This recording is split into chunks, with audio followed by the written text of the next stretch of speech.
Hello student, myself Rajnish and today I discuss about the statically induced EMF. This is lecture number 5 of electromagnetic circuit. तो ये अपने पास ना electromagnetic circuit के ना lecture number 5 है, जिसमें हम लोग स्टैटिकली इंड्यूस्ड ईएमएफ को देखेंगे। जिसमें हम क्या देखेंगे कि व्हेन द कॉइल और the magnetic field system both are stationary but the magnetic field linking with the coil with the coil change and the EMF induced in the coil is called the statically induced EMF। इसका मतलब ये होता है कि मेरे पास क्या है ना कि अगर मेरे पास देखो, अगर मेरे पास क्या है ना कि अपने पास ये कॉइल है, ठीक है, ये कॉइल है और इस कॉइल में ना क्या है कि अगर मेरे पास सोर्स वोल्टेज मैंने अप्लाई किया है, this is a source voltage that is और source voltage applying that is VS। तो अपने पास क्या है कि करंट प्रोड्यूस होगा, एक करंट फ्लो करेगा और करंट ना इसमें ना फ्लक्स को प्रोड्यूस कर देगा। ये करंट क्या कर देगा, इस कॉइल के अंदर फ्लक्स प्रोड्यूस कर देगा। तो ये लिखा है the coil and magnetic field, that is coil और द मैग्नेटिक फील्ड बहुत है स्टेशनरी। अब क्या है कि यहाँ पे क्या है, कॉइल और जो मैग्नेटिक फील्ड है दोनों क्या है, स्टेशनरी हो गया। जो मैग्नेटिक फील्ड प्रोड्यूस हुआ, यह जो फ्लक्स प्रोड्यूस हुआ, ये फ्लक्स क्या कर देगा, ये दोनों क्या है, stationary but the magnetic flux linking with the coil change. But क्या है कि यही इसका जो फ्लक्स है ना, by the changing current produce the field, जो मैग्नेटिक फील्ड प्रोड्यूस हुआ, जो करंट ना, जो हमने सोर्स करंट के थ्रू जो वोल्टेज लगाया, तो ये एक सोर्स करंट था और ये सोर्स करंट ना क्या किया, इसमें एक फ्लक्स को प्रोड्यूस कर दिया और ये फ्लक्स क्या करेगा, एक करंट प्रोड्यूस करेगा, एक इंड्यूस्ड ईएमएफ क्रिएट कर देता है। और ये जो फ्लक्स इंड्यूस्ड ईएमएफ क्रिएट करेगा वो अपोज करेगा किसको, सोर्स करंट को। ये इंड्यूस्ड ईएमएफ या इंड्यूस करंट बोले तो ये इंड्यूस्ड ईएमएफ या इंड्यूस करंट ये अपोज करेगा किसको, सोर्स करंट को। तो ये सोर्स करंट को क्या करता है, अपोज कर देता है इंड्यूस्ड ईएमएफ करंट, ठीक ना। तो ये लिखा है इट इन ईएमएफ दस induced in the coil is called the statically induced. हमारे पास ना सेल्फ इंड्यूस्ड ईएमएफ और म्यूचुअली इंड्यूस्ड ईएमएफ है। सबसे पहले हम लोग induced EMF in the coil के बारे में बात कर लेते हैं। तो अपने पास इस दोनों कंडीशन में ना स्टेशनरी होता है और एक के कॉइल के ना मैग्नेटिक फील्ड के लिंक से दूसरे के कॉइल में चेंजिंग से भी क्या होता है, इंड्यूस्ड ईएमएफ कॉइल में आ जाता है और उसको हम लोग स्टैटिकली इंड्यूस्ड ईएमएफ बोलते हैं। चूँकि म्यूचुअल इंड्यूस्ड ईएमएफ के नाम से भी हम लोग देखेंगे, सेल्फ इंड्यूस्ड ईएमएफ के नाम से भी देखते हैं। देखो होता क्या है, सेल्फ इंड्यूस्ड ईएमएफ की बात करें तो कॉइल में अगर देखो, ये जो कहानी था ना वो सेल्फ इंड्यूस्ड ईएमएफ का था कि EMF induced in the coil by changing. देखो अपने पास ये टर्न्स ऑफ कॉइल है, इसमें क्या है, एक करंट है और रजिस्टर है और ये अपने पास सोर्स है जो कि अपने स्विच है और ये अपने पास बैटरी है, ठीक ना। तो ये अपने पास क्या है, इसको कनेक्टिंग किया तो मेरे पास क्या है ना कि इसमें करंट प्रोड्यूस होगा इस कॉइल में और उस कॉइल से क्या होगा, फ्लक्स को सेटअप कर देगा। ये करंट ना इस कॉइल में क्या कर देगा, फ्लक्स प्रोड्यूस कर देगा, ठीक ना। और ये फ्लक्स क्या करेगा, इस करंट के अपोजिट डायरेक्शन में एक इंड्यूस्ड ईएमएफ को क्रिएट कर देता है, that is called the self induced EMF और उसी को हम लोग सेल्फ इंड्यूस्ड ईएमएफ बोलते हैं। The EMF induced in the coil due to change of flux, जो चेंजिंग ऑफ फ्लक्स की वजह से by linking its own turns, अपने ही टर्न में, तो that is called the self induced EMF। और यही दूसरे के टर्न्स में अगर सेल्फ इंड्यूस्ड EMF क्रिएट करता तो हम बोलते हैं कि म्यूचुअल इंड्यूस्ड EMF होता है, ठीक ना। तो डायरेक्शन ऑफ इंड्यूस्ड EMF इस तरीके से होगा, जो अपोज करेगा जो प्रोड्यूस किया है। प्रोड्यूस कौन किया, ये करंट, सोर्स करंट प्रोड्यूस किया इसको, तो इसी को क्या करेगा, ये अपोज करेगा। तो ये लिखा है कि जो लेंज लॉ बोलता है कि the change of current in the coil, जो चेंज ऑफ करंट के कॉइल से ही क्या हुआ, change of current of coil से ही क्या होता है, फ्लक्स प्रोड्यूस होता है उस कॉइल के अंदर और उस फ्लक्स प्रोड्यूस होने से क्या होता है, इंड्यूस्ड ईएमएफ क्रिएट होता है और वो इंड्यूस्ड ईएमएफ क्या करता है, अपोज कर देता है उसी सोर्स करंट के, चेंज ऑफ अपोज कर देता है चेंज ऑफ करंट को, ठीक ना। तो यही हमारा क्या होता है, self induced EMF, change of current को। तो उससे जो इंड्यूस्ड ईएमएफ है वो इंड्यूस्ड ईएमएफ बनवा क्या है, सेल्फ इंड्यूस्ड ईएमएफ है। The rate of change of the flux linking with the coil depends on the rate of change of the current in the coil. तो ये किस पे डिपेंड करता है कि किस रेट से ना करंट चेंज हो रहा है। अगर बात करते हैं कि जो अगर मेरे पास the rate of change of flux जो हो रहा है वो लिंक कितना कॉइल के अंदर कैसे डिपेंड करेगा, वो rate of change of current के हिसाब से कि कॉइल के अंदर जो rate of change of current of the coil, क्योंकि सोर्स करंट ही पे डिपेंड करेगा तो उस पर ही चेंज ऑफ फ्लक्स डिपेंड करेगा। उसी पे अपने पास जितना अगर बात करते हैं कि सोर्स ऑफ जितना ज़्यादा सोर्स करंट ना, उतना ही ज़्यादा क्या होगा, सेल्फ इंड्यूस्ड ईएमएफ की फ्लक्स क्रिएट होगा, उतना ज़्यादा फ्लक्स क्या होगा, इसमें फ्लक्स सेटअप होगा और उससे क्या होगा, इंड्यूस्ड ईएमएफ क्रिएट होगा। तो ये सब क्या उस पर डिपेंड कर उसी रेट ऑफ चेंज से। तो देयर फॉर द मैग्नीट्यूड, वही जो मैग्नीट्यूड है ना, जो अपने पास मैग्नीट्यूड अगर बात करते हैं कि सोर्स करंट के मैग्नीट्यूड जो होंगे उससे उसी पे डिपेंड करेंगे। तो self induced EMF the directly proportional to rate of change of the current in the coil, therefore the magnitude of self induced EMF is directly proportional to rate of change of the coil. जो rate of change of the coil E is equal to induced EMF is change of current D I by D T. तो ये proportionality constant को हम लोग L से replace करते हैं। L is constant, that is proportionality constant. इसको self inductance और कोएफिशिएंट और सेल्फ इंडक्टेंस और इंडक्टेंस ऑफ द कॉइल भी बोलते हैं, ठीक है। देखो म्यूचुअल इंडक्टेंस की बात करते हैं तो मेरे पास ये है, the EMF induced in the coil change of flux produce by the another coil linking with that is called mutual induced EMF. अपने पास क्या है ना, ये अपने पास देखो एन टर्न्स है, ये ए वाला, उसमें क्या है ना कि अगर कॉइल लगा हुआ है, इसमें अगर सपोज करते हैं इसको, अगर हम और सिंप्लीफाई अगर देख लें तो मेरे पास क्या है, एक वोल्टेज सोर्स है, ठीक है, एक वोल्टेज सोर्स है और ये अपने पास कॉइल है। तो इस कॉइल में क्या होगा, एक सेल्फ इंड्यूस्ड ईएमएफ क्रिएट होगा जो कि इस करंट के सोर्स करंट से, ये जो करंट हमने सप्लाई लगाया, उस करंट जो मैंने वोल्टेज दिया उससे क्या सोर्स करंट आया, उस करंट का ना क्या होगा, एक फ्लक्स को इसमें एक फ्लक्स सेटअप, एक फ्लक्स को प्रोड्यूस कर देगा और ये फ्लक्स जो प्रोड्यूस होगा वो अपोज करेगा इस करंट के इंड्यूस्ड ईएमएफ सोर्स करंट को। तो ये इंड्यूस्ड ईएमएफ क्या करता है, इसको अपोज करता है। और देखो इसके फ्लक्स के लिंक से, इसके फ्लक्स के लिंक से अगर कोई कॉइल यहाँ पे रखा है तो इससे जो चेंज ऑफ फ्लक्स, इस चेंज ऑफ फ्लक्स के इस कॉइल में जो चेंज ऑफ फ्लक्स से आया, the coil is due to change of flux produce by another coil, जो दूसरे कॉइल के में जो लिंकिंग से, दूसरे कॉइल के लिंकिंग से with the mutual induced EMF. तो इसमें क्या होगा, एक म्यूचुअल इंड्यूस्ड ईएमएफ क्रिएट हो जाएगा, जो कि इसमें म्यूचुअली इंड्यूस्ड ईएमएफ क्रिएट हो जाता है। तो इसमें एक फ्लक्स क्रिएट होगा जो कि, और यहाँ पे एक इंड्यूस्ड ईएमएफ क्रिएट कर देता है जो कि म्यूचुअल इंड्यूस्ड ईएमएफ। इसी यही प्रिंसिपल पे ट्रांसफार्मर भी वर्क करता है। तो देखो यही सब लिखा हुआ है यहाँ पे। तो अगर हम the rate of change of flux in the coil B, पहले वाले अगर rate of change of the coil B में डिपेंड किससे करेगा, rate of change of current जो कॉइल 1 में होगा उससे, क्योंकि इस पर ही सोर्स लगा है। तो रेट ऑफ इसके ही फ्लक्स से इसमें क्या हो रहा है, इंड्यूस्ड ईएमएफ क्रिएट हो रहा है। तो ये लिखा है the magnitude of mutually induced EMF is directly proportional to rate of change of current of the coil A. तो E M is equal to D I by D T, E M is equal to M D I by D T. M constant is proportionality constant the mutual inductance, और इसी को बोलते हैं इसी को बोलते हैं कोफिशिएंट ऑफ म्यूचुअल इंडक्टेंस। देखो इंड तक जाते जाते तुमको ये चीज़ समझ में आ जाएगा जो मैं बताना चाह रहा हूँ, इसलिए वेट करो, थोड़ा सा और वेट करो, पूरा समझ में आ जाएगा। सेल्फ इंडक्टेंस, अब बात करते हैं जो property, the coil is due to oppose the change of current flow through itself, that is called the self inductance or the self induced EMF। जो यही मैंने यही बता रहा था कि यहाँ पे कि जो सेल्फ इंड्यूस्ड ईएमएफ के जो करंट जो था ना, सोर्स करंट को क्या करा, ये इंड्यूस्ड ईएमएफ अपोज करा। यहाँ पे एक फ्लक्स देखो, करंट से क्या किया कि कॉइल के अंदर rate of change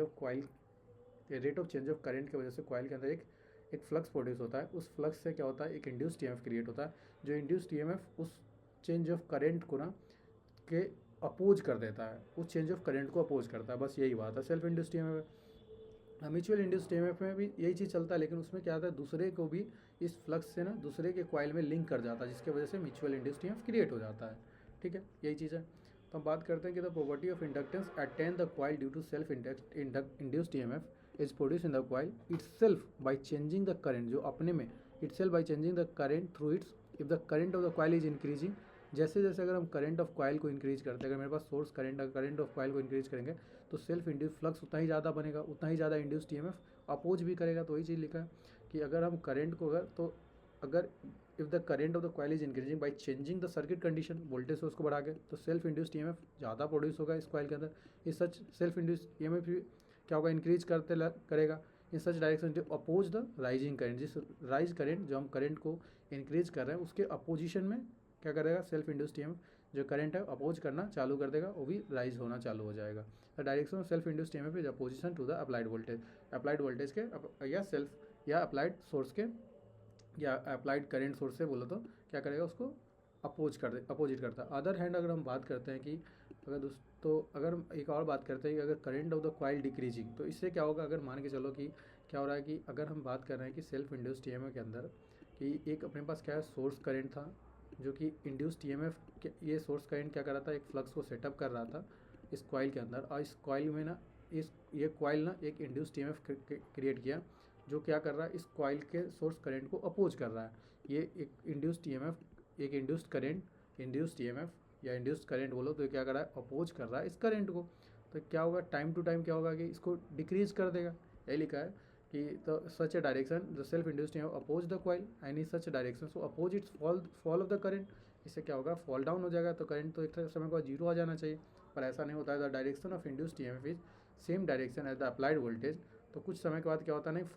fall of the current होता है। कुछ समय के बाद क्या होता है कि direction of such oppose the fall of current, but क्या होता है उस वक्त क्या होता है, फिर से वो क्या होता है सेल्फ इंड्यूस्ड ईएमएफ का ना सेम डायरेक्शन में अप्लाइड वोल्टेज के सेम डायरेक्शन में ये दिख हाई क्या होता है, एक टाइम के बाद सेचुरेट करने के बाद वो सेम डायरेक्शन में क्या दिखने लगता है इंड्यूस्ड ईएमएफ का, तो उसके बाद वो इंड्यूस्ड ईएमएफ नहीं होता है। तो self inductance does not prevent the change of current delay the current flowing through its the coil. तो ये अपने पास डीसी में ऐसा होता है, लेकिन एसी में ये दिखता है। The it noted the property of the coil only oppose the current AC में, however does not affect in the study. DC current के अंदर ये नहीं फ्लो होता है। In the other word the self inductance in the coil will be exhibit the presence of alternating current but not exhibit the presence of direct current। तो direct current में ये नहीं दिखता है, अपने पास एसी में दिखता है। तो हमारे पास L is equal to D I by D T, हम इसको लिख सकते थे E is equal to L D I by D T था अपने पास इंड्यूस्ड ईएमएफ जो था ये इसको हम लिख सकते हैं ना, उधर ले जाते तो D I L is equal to E divided by D I by D T, इसको D I by D T यही लिखा है। तो हम इसको और थोड़ा सा सिंप्लीफाई कर लेते हैं, N D phi by D T भी हम इसको क्या कर सकते हैं। और इंड्यूस्ड ईएमएफ हमारे पास क्या होता है in change of flux dt। Induced EMF जो होता है मेरे पास change of flux by dt होता है। तो मैं इसको ना क्या करता हूँ कि मेरे पास जो E है ना, E की जगह पे हम क्या करते हैं कि अपने पास L इज इक्वल टू, अब अपने पास क्या हो जाएगा L is equal to N D phi by D T, ठीक है। और n एक और था अपने पास, ठीक ना, n एक और था ना, ये हम फाई की जगह पे ना ये E की जगह पे पुट कर रहे हैं, नहीं था ये नहीं था, N D phi by D T E की जगह पे और D I by D T, ठीक है। तो मेरे पास क्या होगा डी टी से डी टी कैंसिल हो जाएगा और डी से D phi by D I से अगर हम change of flux with respect to current देखते हैं तो मेरे पास क्या आएगा फ्लक्स बाई करंट आ जाता है। तो हमारे पास एन फाई बाई आई आ जाएगा करंट। और हम जानते हैं कि फ्लक्स का वैल्यू क्या होता है, फ्लक्स जो हम लिखते हैं change of flux M M F by reluctance होता है। तो यही हमारे पास flux is equal to M M F by reluctance है। तो इसको अगर हम फ्लक्स के जगह पे पुट कर दें अगर ये वैल्यू को, तो मेरे पास क्या हो जाएगा एन इंटू एन स्क्वायर, एक आई ऊपर आ जाएगा L A mu naught into R, तो आई से आई कैंसिल हो जाता है। तो अपने पास जो ओवरऑल इक्वेशन आ जाता है सेल्फ इंडक्टेंस का वो एन स्क्वायर, अपने पास सेल्फ इंडक्टेंस का जो फॉर्मूला आता है वो N square L by L divided by A into mu naught into, तो ऊपर में इसको ले जा सकते हो तो N square A mu naught into mu R divided by L. Mutual inductance की बात कर लेते हैं। तो when the property of the coil that which oppose the change of current with the neighbouring that is the mutual inductance between the two coil. अब अब इसमें जो है ना, इसमें क्या होगा कि इस कॉइल में एक इंड्यूस्ड ईएमएफ क्रिएट करेगा और ये इंड्यूस्ड ईएमएफ ये फ्लक्स बनाएगा, ये भी क्या करेगा इसको अपोज करेगा। तो म्यूचुअल इंडक्टेंस यहाँ पे क्रिएट होता है। तो mutual inductance in the coil, तो the mutual inductance attain the coil mutually induced EMF when the current is neighbouring. तो अपने पास क्या होगा पहले वाला D M is equal to D M by D I by D T, यही हम जो D M by D T हम जो म्यूचुअल इंडक्टेंस यहाँ पे निकाले हैं,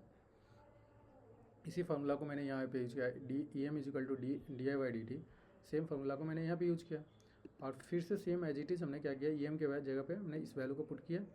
D phi by D T, फिर से जैसे हमने N is equal to E M के जगह पे हमने N D change of flux of one with respect change of flux of one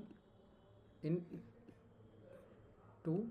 by D T, तो ये अपने पास था ये वाला इक्वेशन और डिवाइडेड बाई आई वन ये था।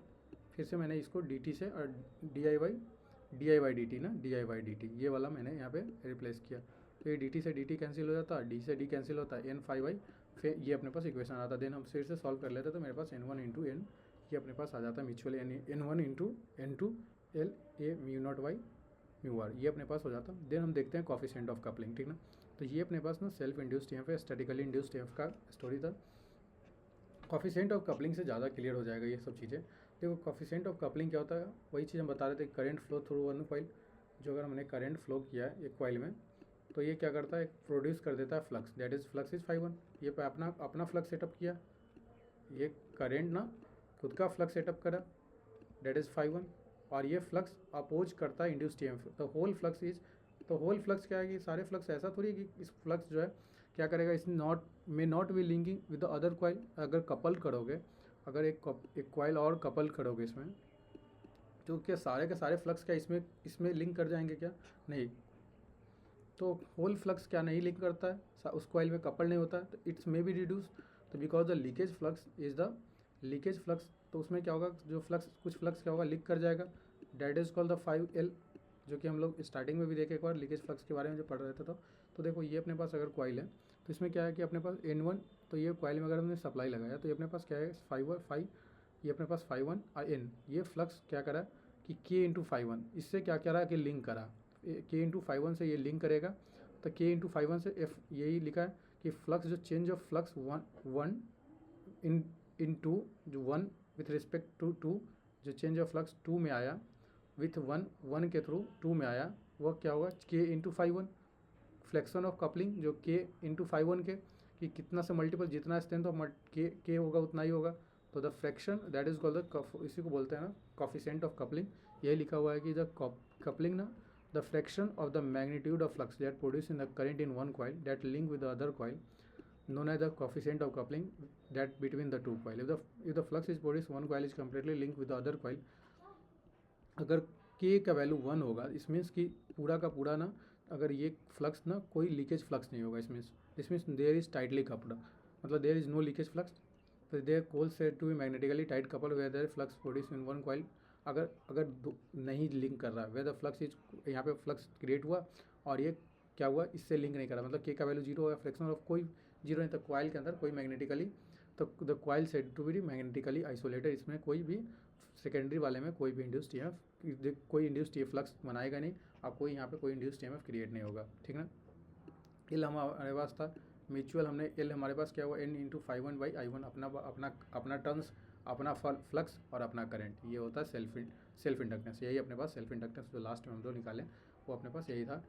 अपने पास जो यही था कि पहला अपना फ्लक्स, तो ये होता है अपने पास self inductance L, simple. Mutual अगर देखोगे तो अपना वाला टर्न और दूसरे का करंट, और अपना वह दूसरे का अपना वाला फ्लक्स दूसरे के रिस्पेक्ट में, ये लिखा है, तो ये अपने पास म्यूचुअल हो जाता है। या हम इसको लिख सकते थे F512 को ना, कि दूसरे वाले का पहले वाले का फ्रैक्शनल ऑफ टाइम फ्लक्स 1, तो ये हमारे पास, तो ये एग्जांपल में ना कभी कभी एग्जाम में पूछ लेता है, 5 इक्वल टू अपने पास दे देता है कि एक फ्लक्स ऑफ कपलिंग दे दिया और पूछ देता है F12 दे दिया और फ्लक्स 1 दे दिया और पूछ लेता है फ्रैक्शन ऑफ कपलिंग, तो हम लोग निकाल सकते हैं, ठीक। ये अपने पास होता है। L2 क्या हो गया, L2 अगर निकालोगे तो अपने पास N2/I2, जो कि अपने पास L2 अपने पास सेल्फ इंडक्टेंस, अगर इसका सेल्फ इंडक्टेंस सिर्फ निकालोगे सेकेंडरी का, तो N2/I2, तो M अपने पास म्यूचुअल क्या है N/5/I2, ये अपने पास म्यूचुअल हो गया, तो अपने पास N2, तो म्यूचुअल क्या हो जाएगा इसका N1/5/2, इससे भी जो अब इससे जो फ्लक्स बनेगा वो भी इसको क्या करेगा, लिंक करेगा, तो ये भी तो इसको क्या करेगा, इसमें एक इंड्यूस्ड ईएमएफ क्रिएट करेगा, तो ये जो क्रिएट करेगा ना 2 के रिस्पेक्ट से 1 में, तो ये K/5, अब K इससे कितना लिंक कर रहा है, इससे कितना लिंक कर रहा है वो अपने पास लिखा हुआ है ये, तो ये अपने पास, तो टोटल ओवरऑल अगर हम निकालते हैं तो M/M, तो इक्वेशन अगर M1/N2, तो अपने पास ये दोनों इक्वेशन को सॉल्व करोगे तो लास्ट में M² जो आ जाता है, तो ये होता है M/K√L1L2, तो ये अपने पास म्यूचुअल का रिलेशन होता है coefficient of coupling into multiply into L1, तो coefficient of coupling is equal to mutual inductance between it is a root under L1 L2 between the two coils and their respective self inductance L1 L2 L2। ये हमारे पास overall क्या है ना coefficient of coupling. Last हम लोग topic देखेंगे जो कि inductance of series and parallel का है। तो देखो इंडक्टेंस ऑफ सीरीज या पैरेलल में देखो तो अगर दो कॉइल को ना मैग्नेटिकली कपल करोगे तो अगर L1 L2 रिस्पेक्टिवली, तो म्यूचुअल इंडक्टेंस M, अब देखो मेरे पास फ्लक्स, इसमें जो करंट I1 करंट फ्लो किया, इस I1 से क्या हुआ कि इसमें फ्लक्स सेटअप हुआ 5 और ये इंडक्टेंस हुआ इसका L1, self induced EMF L1, ठीक है। और इसमें क्या हुआ सेल्फ इंड्यूस्ड ईएमएफ L2 और 5/2, ये जो फ्लक्स बना वो 5/2 बना, चेंज ऑफ फ्लक्स इसका खुद का, ये करंट, तो अपने पास ये दोनों के बीच में जो म्यूचुअल है वो mutual flux that is M is mutual flux, तो ये अपने पास इस तरीके का है। तो अपने पास अगर इंडक्टेंस दो कॉइल के बीच में सीरीज में सेटअप है, ये अपने पास क्या है, ऐसा हम कब करते हैं कि डॉट टू कॉइल है, the coil is dot to coil, dot से कॉइल में जा रहा है, ये भी डॉट से कॉइल है, तो ये अपने पास सीरीज एडिंग हो रहा है। ये देखो अपोजिंग हो रहा है, सीरीज में क्या आ रहा है कि सेम डायरेक्शन में, the inductance in series in same direction, but dot to coil और ये कॉइल टू डॉट है, तो ये अपने पास डॉट टू कॉइल है, फिर देन कॉइल टू डॉट आ गया, तो अपने पास क्या है M जो है नेगेटिव आता है, इसमें म्यूचुअल नेगेटिव आता है, तो अपने पास क्या आ जाता है, अगर हम इसका इंडक्टेंस निकालते हैं तो टोटल इंडक्टेंस क्या हो जाएगा, द EMF एडिटिव नेचर है, तो L1 + M L2 + M, तो L1 + L2 + M, तो अपने inductance of each coil will increase by M. तो inductance of the each coil क्या हो जाता है, इंडक्टेंस एम से इंक्रीज करेगा तो दोनों में एम तो 2m हो जाता है, और अपोज करने का दोनों में सब्ट्रैक्टिव तो फ्लक्स जो सेटअप होगा अपोजिट डायरेक्शन में होगा, और inductance of each coil is decrease by M, तो L minus M, L2 minus M, तो ये L1 plus L2 minus 2m हो जाता है, ठीक ना, ये हो जाता है। Last inductance of inductance in parallel में अगर देखोगे तो अगर पैरेलल कनेक्शन है कि देखो यहाँ पे क्या है ना कि डॉट से ये अपने पास जब पैरेलल कनेक्शन होता है और एडिटिव नेचर होगा सेम डायरेक्शन में, दोनों के दोनों फ्लक्स का सेटअप सेम डायरेक्शन, ये देखो सेम डायरेक्शन है, तो अपने पास ये हो जाता है total L1 plus L2, L1 multiplied L2 minus M square, L1 plus L2 minus 2m। और अपने पास अगर अपोजिट डायरेक्शन में तो हम बोलते हैं कि ये बोलते हैं इसको L1 into L2 minus M square by L1 plus L2, तो ये अपने पास पूरा ओवरऑल हो जाता है। हम एक दो न्यूमेरिकल को देखते हैं, देन ईजी न्यूमेरिकल है। कॉइल में 1500 टर्न्स है और करंट फ्लो कर रहा है 4 एम्पियर्स का करंट फ्लो कर रहा है, करंट भी है और फ्लक्स भी दे रखा है, link with the coil self inductance. देखो the flux milli weber link the coil, अपने ही कॉइल में, उसी कॉइल में ये ना इस तरीके का अपने ही कॉइल में क्या करा फ्लक्स को, तो ये इंडक्टेंस निकला। अब देखो ये भी तुम्हारे पास क्या है, कैलकुलेटर दे EMF निकालना है, इंडक्टेंस दे रखा है, इंडक्टेंस दे रखा है, और करेंट ना flowing through the varies the rate of change is 50 ampere per second, तो DI/dt दे रखा है, मतलब change of current with respect to time, DI/dt दे रखा है एम्पियर पर सेकेंड, इसको एम्पियर पर सेकेंड, तो हमारे पास एक और फार्मूला होता है magnitude E is equal to LDI/dt, तो सिंपल हम लोग यूज़ करके इसको फाइंड आउट कर सकते थे, ठीक ना। और भी क्वेश्चन है, तो इजी क्वेश्चन सब है, कुछ खास क्वेश्चन है नहीं। अगर मैं कुछ थोड़ा सा टफ लेवल पे क्वेश्चन देखूँ,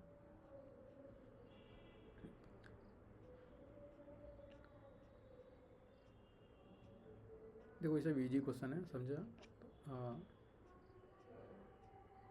एक और टॉपिक यहाँ पे है एनर्जी स्टोरिंग का, तो एनर्जी स्टोर अगर देखोगे तो इलेक्ट्रिकल एनर्जी में अगर कोई भी है तो I² हम लोग R लिखते हैं, in the dissipation in the form of heat they can not be recovered, जो कि, और रिमेनिंग पार्ट जो होता है मैग्नेटिक फील्ड में प्रोड्यूस होता है इन द कॉइल, और that field is collapse the energy storing and return to the that is called the energy store in the magnetic field expression of LI। तो ये अपने पास ना एनर्जी जो storing होता है हाफ LI² का, जो कि स्टोर होता है और फिर से वो रिटर्न करता है सर्किट को, और एक अपने पास रेसिस्टेंस के फॉर्म में सिर्फ लॉसेस होता है, ठीक ना। तो हम लोग ऐसी एक्साइटेशन देखेंगे अगले लेक्चर में। अभी हम एक क्वेश्चन देखते हैं जिसमें म्यूचुअल का इफेक्ट हम देख लेते हैं। ये देखो ये वाले क्वेश्चन देखते हैं जिसमें अपने पास 2 कॉइल है, एक कॉइल क्या है, ये देखो 2 कॉइल है, ठीक है, दोनों कॉइल क्या है, ये दोनों कॉइल हो गया, ठीक ना। देखो यहाँ से ट्रांसफार्मर प्रिंसिपल भी सेम इसी पे काम करता है, एक बार देख लेना। तो क्या है ना कि अगर 600 टर्न है इसके ना, 600 टर्न है और इसके कितने टर्न है, 1000 टर्न है, ठीक है, और respectively they are connecting series of the same magnetic circuit, इसको कनेक्टिंग किया गया है सीरीज में इस तरीके से। इसका मतलब क्या है कि ये इस तरीके से dot to coil and dot to coil, देखो ये सीरीज दोनों के फ्लक्स सेम डायरेक्शन में है, ठीक है, या हम बोल सकते थे कि अगर इसको ना डॉट टू कॉइल इस तरीके से भी हम लोग इस तरह से सीरीज कनेक्टिंग है, ये डॉट से कॉइल में जा रहा है और ये भी डॉट से कॉइल में जा रहा है, ठीक है, इसी तरीके से काम करता है ट्रांसफार्मर में भी। तो अपने पास ना इसका रिलक्टेंस दे रखा था, रिलक्टेंस दे रखा है ampere turn per weber, circuit में same magnetic circuit, reluctance assume there is no flux leakage, कोई फ्लक्स लीकेज मतलब कंप्लीट क्या है, K इज इक्वल टू 1 हो जाएगा, मतलब कंप्लीट। K का वैल्यू क्या है ना, K का वैल्यू क्या है कि सिंपल यहाँ पे क्या है, पूरा का पूरा टाइटली कपड़ा है, कोई लीकेज फ्लक्स नहीं है, तो self inductance of each coil निकालना है, mutual inductance of between 2 coil निकालना है, और व्हाट कुछ भी द कोएफिशिएंट ऑफ कपलिंग विच जब 75% होगा तो सबसे पहले अगर हम निकालते हैं तो मेरे पास L जो आ गया self inductance of the coil A, हम लोग स्टार्टिंग से देखें self inductance of coil A, इस कंडीशन में self inductance of coil A क्या होगा,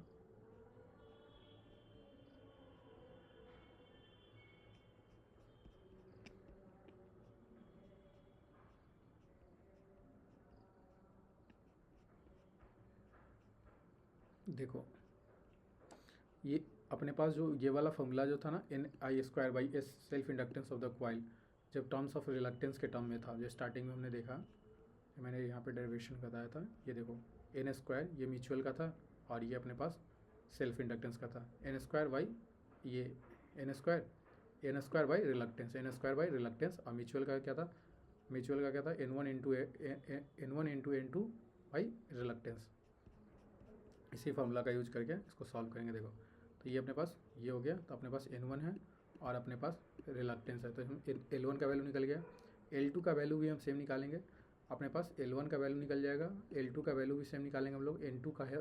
होल स्क्वायर बाई अपने पास रिलक्टेंस का वैल्यू 2 × 10⁶ एम्पियर टर्न्स, ये अपने पास दोनों हैंडी आ गया L1 L2। तो म्यूचुअल हम ऐसे भी निकाल सकते हैं, म्यूचुअल मेरे पास K × L1 L2 L is equal to 1, that is tightly coupled, पहला ना नो लीकेज फ्लक्स, तो दैट इज टाइटली कप, तो म्यूचुअल इंडक्टेंस वही K का वैल्यू 1 ही होगा, म्यूचुअल इंडक्ट के टाइटली कपल, तो K का वैल्यू 1 हो जाएगा, तो तुम्हारे पास ये वैल्यू आ जाएगा। जब K का वैल्यू 0.75 लेगा तो ये वैल्यू आएगा। Simple multiple of factor, that is factor कि किस फैक्टर से लिंक कर रहा है। तो टाइटली कपल कहीं ना कहीं यहाँ पे क्या हुआ, इसमें जो 0.75% ही कॉफिशेंट ऑफ कपलिंग आया, इसका मतलब क्या है कि कहीं ना कहीं 25% क्या हुआ कि फ्लक्स का लीकेज हो गया, ठीक ना। तो ये अपने पास होता है, ठीक ना। तो इस तरीके से कैलकुलेट किया जाता है। आज के लिए इतना ही रखते हैं। नेक्स्ट लेक्चर में हम लोग AC एनालिसिस देख लेंगे, थोड़ा सा मैग्नेटिक सर्किट का, AC excitation of magnetic circuit, और छोटा सा टॉपिक बचा हुआ है। देन हम लोग इस मॉड्यूल को ख़त्म करेंगे, जो कि अपने पास इलेक्ट्रोमैग्नेटिक सर्किट का, ठीक ना। तो देखो, प्लीज़ लाइक दिस वीडियोज़ और subscribe the channel. If there is any doubt mention in the comment box. Thank you.